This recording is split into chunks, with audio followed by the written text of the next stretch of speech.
if you don't mind, can you tell us a little bit about yourself, your background, and how you got to be where you are today? Yeah, sure. I will. And just for clarification's sake, we will just keep it simple and just call it the Okay. Veterans Center from here Okay. on out, because that is, in fact, a very long title, particularly when we answer the phone. So, Ah, yes. I yeah, can't even we'll keep imagine it that. Veterans Yeah. Center just for brevity's sake. But yeah, a little bit about me. So again, my name is Terry St. Peter. I'm a Lieutenant Colonel, retired, United States Army. I come from a military family Mhm. background. My father served 20 years on active duty. I graduated high school. I'm going to date myself in 1988, and immediately went into college ROTC through a Army scholarship, and came out in 1992 as a second lieutenant in the United States Army, and served 23 years active duty as well, with my last tour being right here at Ohio University, where I was the department chair for the Army ROTC program from 2011 to 2015. Okay. And that's a little bit of my background. I'm an intel officer by trade. So, yep. And if we have time, we can maybe get into some of those specifics, but I want to make sure we cover the material about your Sure. current position. So, talk about your current position. What is Okay. it, and what exactly do you do? Sure. So I am currently the director of the Veterans and Military Student Services Center, or Veterans Center for short. I joined the team originally as a coordinator and academic advisor within the center in 2015. Upon the retirement of our director in 2020, I was named the interim director and then became the director in 2020 as well. We have within our staff, we have 4 full-time employees, and we also have about currently have around 13 VA work study students Wow. Okay. paid for by the VA, either here in our location or at our regional campuses. How many student veterans do you service, So roughly? we have, yeah, so 2 definitions. So we include in our veteran definition, because there are different definitions of veteran, particularly if you talk to the VA, which really comes down Very to important. money. But we put everybody who has raised their hand, whether they're still currently serving on active duty, National Guard, or Reserve component, as well as our former full-time military members, are all lumped into that veteran population. And we're currently running at about 650 uh, Wow. Okay. veterans across all of our campuses. That includes eCampus and our regionals as well. When you look at our further, we like to say our military connected students, which is all Yes. of our dependents and spouses as well. We are servicing here at the Veterans Center well over 3,500 people across all modalities in Ohio University. And I'm curious. You said spouses and so forth. Um, how does it, I didn't realize that you service that population as well. I'm kind of interested if we can digress for just a moment. And so do they officially register as well, just like the veterans would, or how are they So connected? yeah, so the answer is yes. It's a little bit more challenging. They have to register with us if they're using VA educational benefits. So Okay. one of the things with the post 9/11, you can transfer that benefit to spouses and Right. dependents. That gets processed through our office, so they have to, as well as other benefits like Chapter 35, earned through 100% permanent and total rating. Dependents and spouses have additional VA education benefits. So those folks have to come through our office. The others, we get through a variety of ways.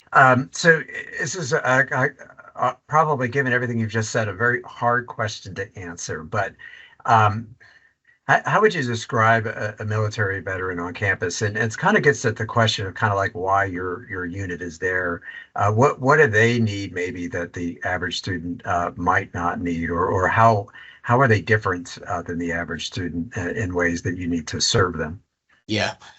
Great question, and I will caveat all of that by saying if you've met one veteran, you've met one veteran. So, and we have a very good mix between those that have served on active duty and those that are still currently serving as National Guard members. But for the most part, our veterans are typically a non-traditional type student, right? A little bit older.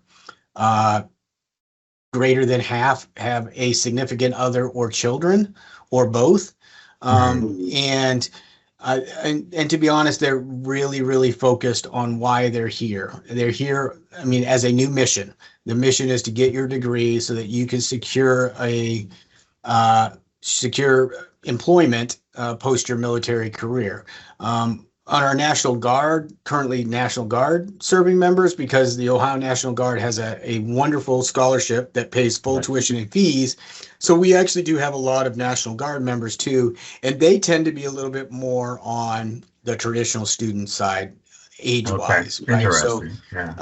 So there's a little bit of a dichotomy between our population where we have those currently that joined the Guard coming right out of high school in order to find a way to help pay for college, and those that went off and served in our country and are taking full benefit of their VA education benefits, as we all commonly know as referred to as the GI Bill.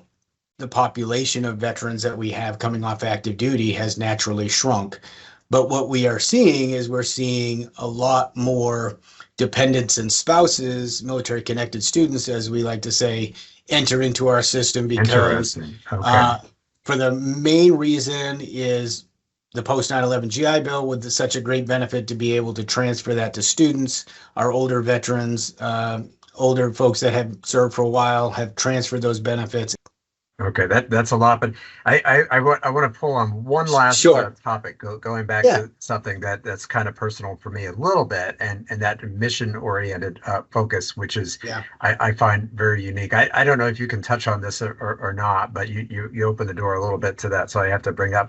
How do you think that mission focus impacts how maybe a military-affiliated student might approach their life on campus maybe differently than the average student? We're not planning on this discussion, but you opened that door, so I thought I would check.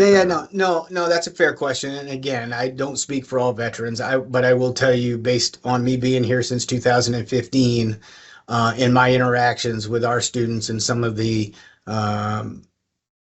trials and tribulations they have gone through, I'll just relay some of those things, right? So, again, particularly with our older veterans and more experienced veterans and those that have seen the world, right, have been deployed in places that most people read about in books, it is a different mindset. When they come here, and to be honest, they're also utilizing a benefit that they have earned through their service. So they take it very, very serious, typically while they're here. And I have found there has been some frustration in classrooms with students that are, and no offense, that are 18 years old, coming out of high school and have not had those worldly experiences. B, may not be paying for that out of their own service or their own pockets, and may not take it as serious. And sometimes that's a very big frustration that I'll hear from students that, students either don't come to class or are not seriously focused. And that gets exacerbated when there's group projects, right? When you are relying on others within your group to complete assignments, that is something that is instilled upon all service members, is a teamwork approach. And to be honest, that's one of the things that tends to be a frustration with our older veterans working with groups, because some have expressed that their students just don't care. And if they don't do it, they know that our service member is going to just pick up the slack because they don't want to fail. And that's been a frustration I've heard quite often. But for the most part, it works itself out. But always being voted the leader of the group, right? Just based on age and experience. So, and ability to accomplish a task. Last set of things here. I want to bring up credentials because there are multiple. In fact, I didn't realize how many credentials that universities could get to work with veterans. And so maybe you could tell us a little bit about what kind of credentials your office currently has, Sure. and anything that sort of stands out in that area. Yeah, so we've got a couple we're very proud of. Ohio started what's called the Ohio Collegiate Purple Star Award, which is given to higher education universities, entities that demonstrate their veteran friendliness, if you will, their policies, their support to veterans. Ohio University was an inaugural member of the Ohio Collegiate Purple Star, so we were in the first group. Very excited about that. To be honest, I was honored to be a part of the working committee to come up with the standards for the state of Ohio that were adopted by our governor when he implemented the Ohio Collegiate Purple Star. So again, it was wonderful because we had a committee of folks like myself, directors that around the state of Ohio that support and work with our veterans every day that came up with the standards.